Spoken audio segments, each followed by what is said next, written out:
Hey friends, it's Gloria and welcome back to another video. I had this silly slash fun idea that I want to have the library decide what I read next. And let me explain a bit further. I work at the library, which I mainly sit at the front desk and help people make library cards, pay fines, check their account, that kind of thing. But we also check in a lot of books. And I've been sitting on this idea until I had a longer shift at the library because I work on call. And so today I'm there for about 6 hours, and that gives me plenty of time to check in books from the book drop and the return area. So I'm going to let the library patrons that return their books today decide what I read next. I'm gonna try to find a book that I'm familiar with, that I'm interested in, be the next book that I read that gets returned, or we'll see what happens. So that's the theme and idea for today's video. I'm just hoping to read one book. We'll see how it goes. So I'll check in with you when I'm returning books at the library and how it's all gonna go.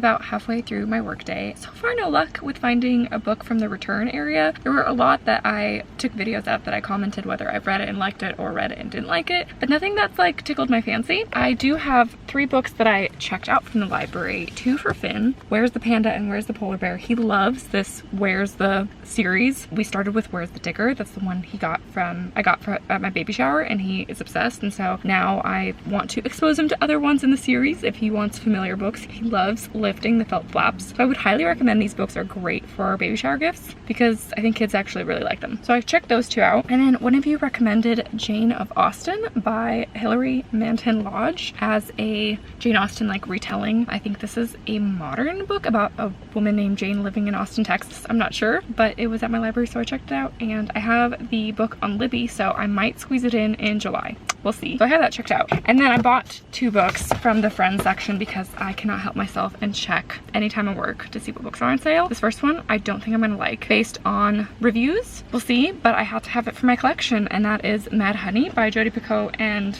Jennifer Finley Bolin. I'm very interested to see how this one's gonna go, but I'm adding it to my collection. And then this next one, of course, falls under the theme of I'm too cheap to buy anything for myself, but I'll buy anything for Finn, and I buy him so many books. And I picked up Roadwork by Sally Sutton and Brian Lovelock. This is also a follow-up. Demolition by the same authors and in this like series is one of Finn's absolute favorite books. I've read it to him like every single day since February, and he's obsessed. And this is another one that's kind of along the same lines. Totally would recommend for your construction, truck, car loving boys out there. And that's it so far. I'm gonna enjoy the rest of my little break that I have, and then still fingers crossed that we'll find a book. I have a backup of one that I saw. It's the Portland Book of Dates. I have that book at home, and maybe my husband and I just need to pick something and go on a date, and that's the video, but I'm still fingers crossed we'll find something.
it's the next day, and I wanted to check in about what I found at the library to read next. I will say, if I didn't mention it during my break, our library is super busy. It was super busy that day, so I had a hard time just trying to film anything other than some clips I got. And I also was having a hard time finding some book returns, so I also expanded my search to the pick list, which is that piece of paper you saw. It's the books that patrons put on hold at our library, so we have to go pick them off the shelves and send them on their way if they're going to different libraries or if they're getting picked up at our library branch. But I have some options here towards the end of the day. Kind of came through, so that was great. I will say our library also has a huge children's influx of returns and checkouts, and so that's the majority of what gets returned. And I do love reading picture books in middle grade and all that, but I wanted to focus on other things for this vlog. And looking back through some of the footage, I thumbs up the ones that I've read and liked, and there are a bunch that were returned that I didn't like, and there was tons that I've never heard of before and have no interest in reading. But looking at the options, I own 3 of the books that were returned that I have not read, and I feel like, oh, I should, you know, read these. But for some reason, I'm not super called to them. The first one is I Know Why the Caged Bird Sings by Maya Angelou. I've actually tried the audiobook of this, narrated by the author herself, and I had a hard time with her dialect or her just natural accent, her way of speaking. I had a hard time understanding, and so I really feel like I need to read this book physically, which is, if I'm honest, is just not gonna happen right now. I do not read books physically. I don't have the time to sit down and read. I primarily listen to audiobooks. So there's that. Then I have The Storied Life of A.J. Fikry by Gabrielle Zevin, the super famous author of Tomorrow, Tomorrow, Tomorrow, a book that everyone loves. This is also a movie. It's a shorter book, so it's definitely a possibility, but for some reason I'm not drawn to this. I don't really know anything about it. I think it's coming of age. I think there's some magical realism. Has to do with books, perhaps. It may be about a young person and an old person, something along those lines. I'm not entirely sure. And then I saw someone checked out or returned the Portland Book of Dates, which I own. And this has just like a bunch of little fun ideas of what to do in Portland. And I'm intrigued to peruse this and maybe take a date and go on a date with my husband.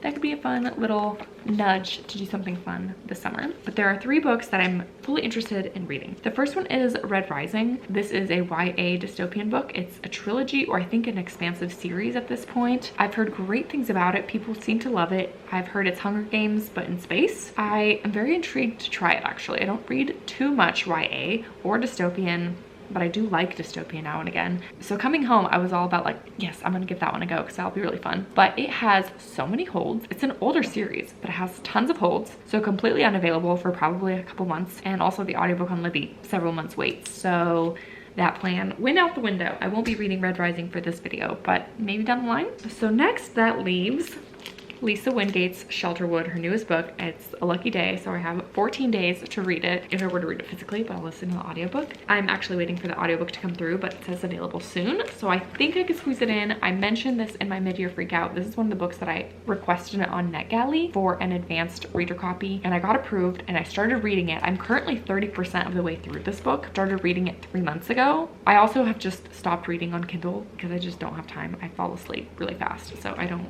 need my Kindle to help me sleep, and I have not really been fully captivated by this story. It's a dual timeline. It has to do with missing children or murdered children. It's set in the Oklahoma area. I've liked one of Lisa Wingate's books before, and another one I thought was just fine. I'm not gripped by the story, but I want to see it through. And then the other one that got returned that I mentioned, I think last year, I read The Frozen River by Ariel Lawhon and absolutely loved it. Amazing book. Has to do with midwife, and since having a baby and having midwives be my provider, as well as having a doula and stuff, I've loved the idea of reading more about midwives in books. And The Secret of Midwives by Sally Hepworth. I believe one of you guys mentioned this when I was looking for more midwife books to read this one.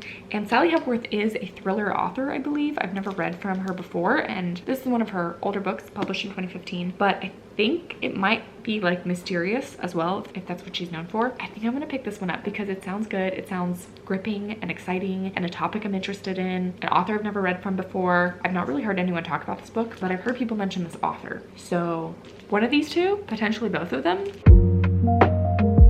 So I finished my first book of the vlog, The Secrets of Midwives by Sally Hepworth. I listened to the audiobook and it only took me a few days. I landed on 3 stars, like 2.75 with this one. This book follows 3 women, 3 generations of grandmother, mother, daughter. They're all midwives. Each of them holds separate secrets of their lives or their past or something that's going on with them. It alternates chapters between these 3 perspectives and these 3 women in this family, and dealing with each of their problems as well as their relationships with each other. There were definitely some interesting things I liked a lot about this book. The first one being the midwifery element of this, the stories and explanations of the birthing scenes and what it was like to be midwife and your patients and all that I really liked. And the grandmother and mother stories, their individual stories, I thought were interesting. The big thing that just brought this way down for me was the youngest generation, like the daughters. I think she's in her late 20s. She basically gets unexpectedly pregnant. That's her secret, is like, who's the father? That's the whole mystery of the book. That reminded me a lot of Ready or Not by Cara Stone, which was a contemporary romance book that had to do with an unwanted or like unplanned pregnancy and then a romance with someone who isn't the father and like the drama of that situation. And I just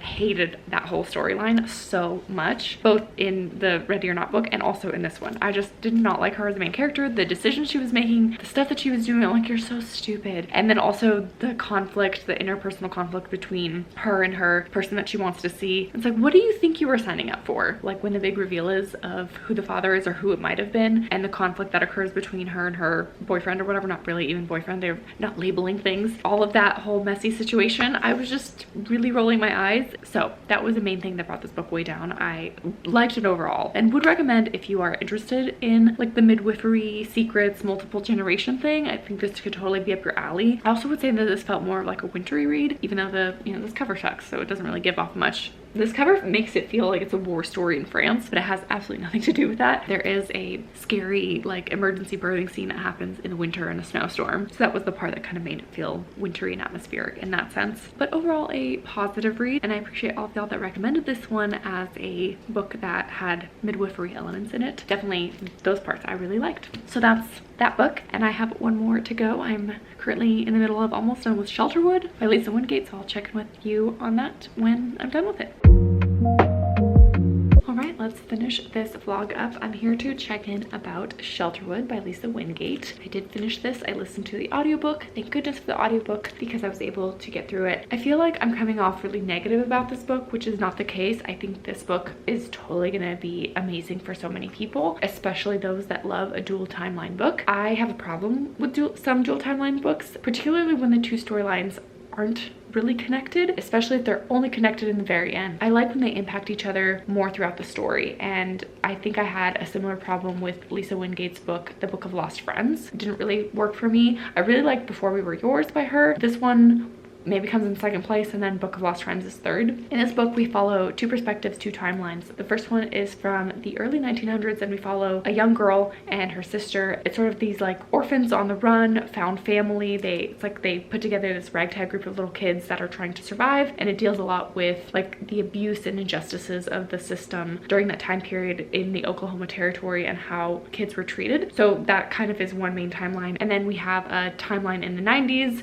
from a female national park ranger and her perspective, what it's like to be a female park ranger, which is kind of unheard of in the 90s, and she's treated very differently, and she's uncovering a lot of mysterious things that are unfolding in the 90s at this park, like the uncovering of some dead bodies as well as missing people. So the pluses for this book for me were that I learned about new history, like very micro history about the Oklahoma Territory and the Choctaw Nation and what happened to some of the native children from that tribe, as well as just how kids were treated during that time. And I liked the perspective from the female park ranger and her being a single mom. That was interesting to unpack. I think the idea for this book was solid, and the execution was just okay for me. At the end of the day, like how the storylines connected, there were too many moving parts, too many moving pieces, way too much story unfolding, and at many times it just felt like here is just a narration of how the events of history happened. We didn't see the action, we just heard it after the fact. That's why I didn't love it. And I feel like Lisa Wingate, I think she's an author that I'm okay like being done with. I feel like I've read from her, I've enjoyed some of her books, and I'm good. Like, she's not a super strong, amazing historical fiction author for me. But for those that have enjoyed her in the past, this could totally be a win for you. And if you're interested in that like orphan children, learning about micro history, a little bit mysterious, this could totally work for you. And then my husband and I did have an opportunity to go on a date from the Portland date book, but our hot date was going to the Apple store to fix some things that were going on with my computer and our phones, and so that ended up taking way too much time. And then we went to Din Tai Fung, which was a dumpling restaurant, so that was our fun date. And not that any of that was in the Portland book, but whatever, I'll save that for a different time. Maybe I'll still be inspired to do something from that book before the summer is over. Now, before I close off, I want to know, tell me in the comments, what book would you have chosen if you were me, and from all of the footage that you were seeing, if you watched it, from the different library returns or the pick list, what is the book that you would have picked for yourself to read? Or what book should I picked if you saw something that you were like, oh, you should have read that? I'm very curious to know what you would have picked if you were in my shoes. So yeah, thanks so much for watching and spending some time with me today, and I will see you guys in another video soon. Bye.